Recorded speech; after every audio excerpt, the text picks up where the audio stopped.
For far too long, society has tried to define the parameters of love and relationships for women. We've been told what it should look like, how it should feel, and even how it should end. We've been given a narrow, predefined script. A script that tells us how to love, who to love, and what sacrifices must be made in the name of love. But what if this script isn't the truth? What if love is more than what society says it should be? What if, instead of conforming to external expectations, we could redefine love on our own terms, breaking free from the shackles of a vision that never fully understood who we are or what we need? This is not to say that society's ideas of love are entirely wrong. At their core, they are founded on the notions of companionship, connection, and affection. But these ideas have often been skewed, warped by historical biases, outdated gender roles, and an overarching need to fit women into boxes that serve someone else's idea of a perfect world. And in this process, the most important element of all has been lost: the freedom to choose, to evolve, and to build relationships that feel genuine and meaningful, not just acceptable.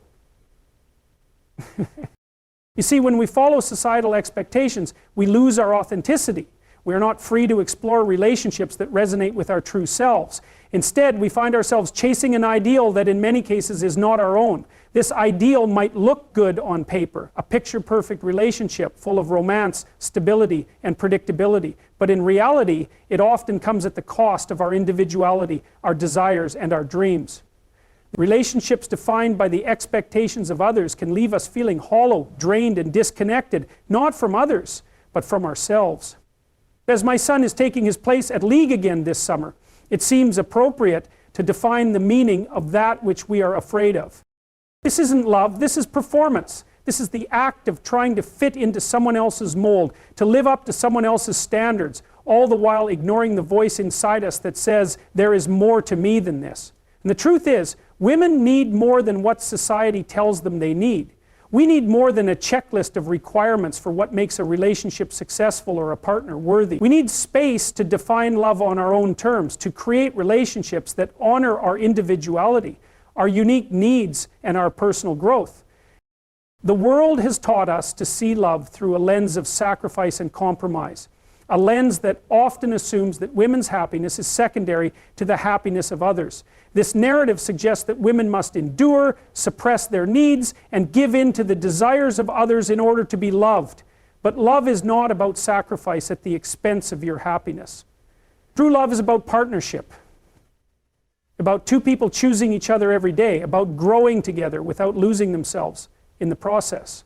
It is about mutual respect, where both people are seen, valued, and allowed to evolve.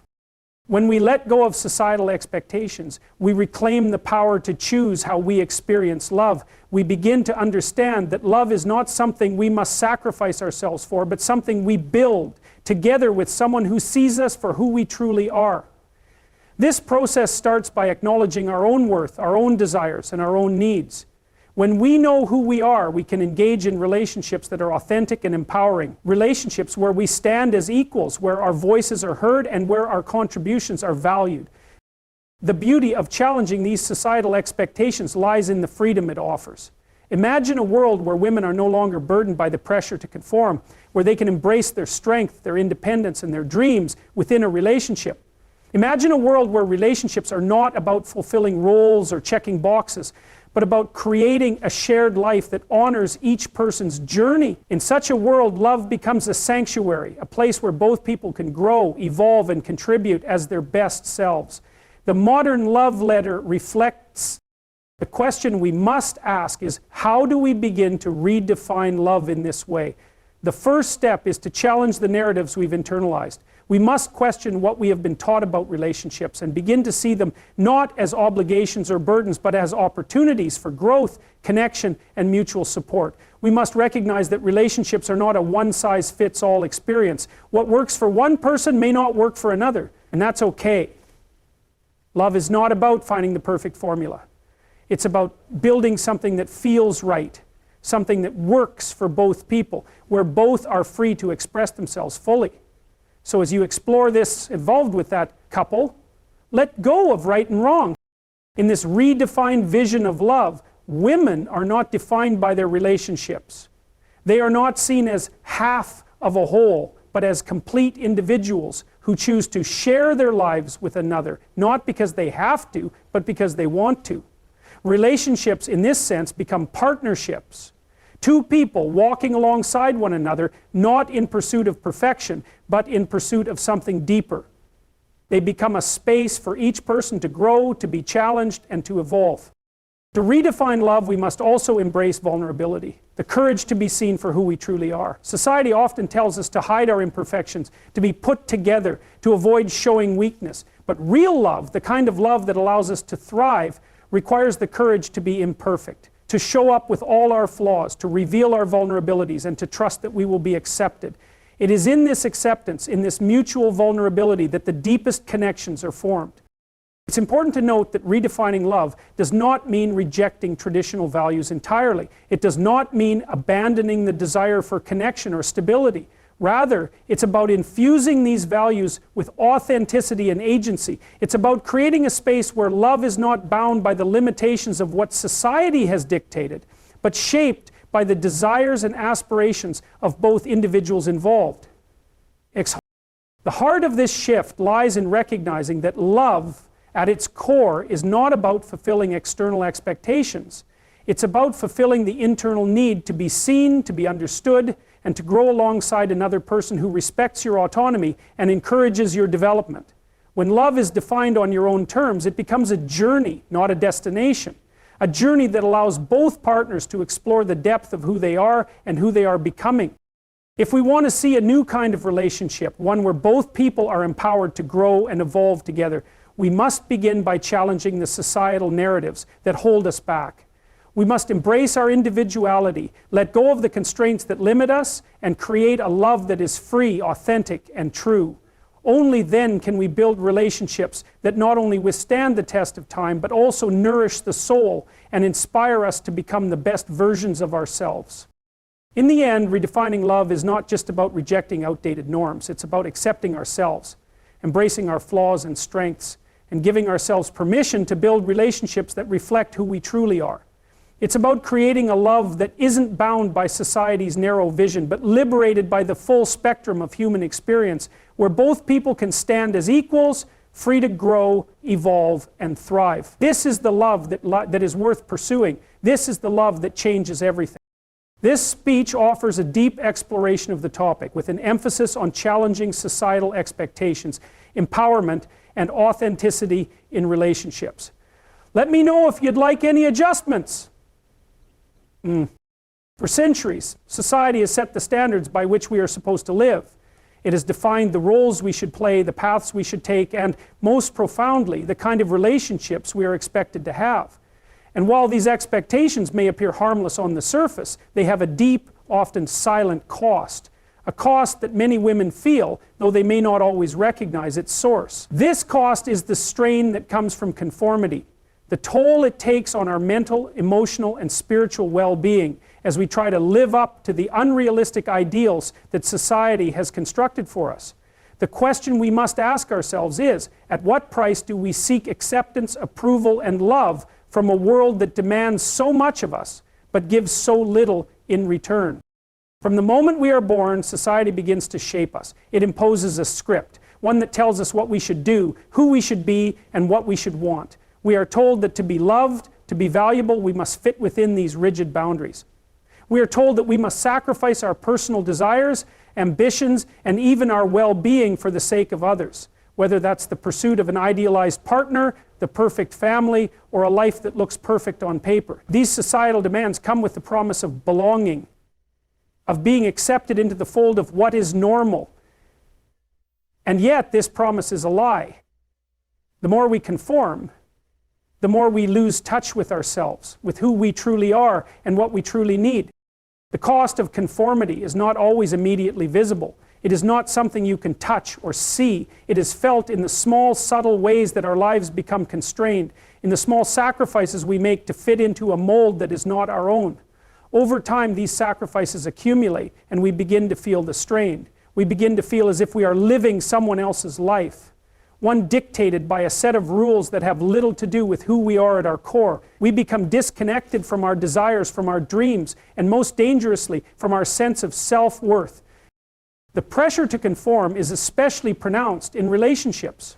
Society has established an ideal image of what a woman's relationship should look like, one that is often defined by dependence, submission, and sacrifice. We are told that our value as individuals is tied to our ability to serve others, whether it's in our roles as partners, mothers, or caregivers. But in doing so, we lose sight of our own needs, our own aspirations, and our own identity. The deeper we fall into this trap, the more we lose the ability to see ourselves as whole, independent individuals capable of experiencing love and connection on our own terms. The strain of this conformity is both psychological and emotional. On the surface, everything may appear fine. We may smile, go through the motions, and fulfill our roles to the best of our ability. But beneath that surface lies a quiet exhaustion, a weariness that comes from constantly bending ourselves to fit the expectations of others.